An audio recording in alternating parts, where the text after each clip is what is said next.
రాత్రిపై సంతతి కొరకై అహోరాత్రములు తపస్సు చేసే వానర కేసరి కేసరి కుల సతి కడుపు పట్టగా జనించినాడొక అసమాన బలోద్ధతుడు సంయుతుడు అంజనాసుతుడు పవననందనుడు.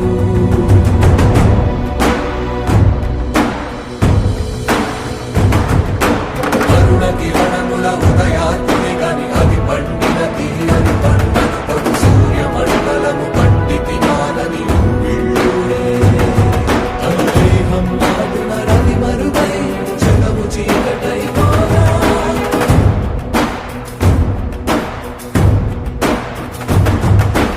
అది అమరేంద్రుడు గమనించి తన ఐరావతమది ఓడించి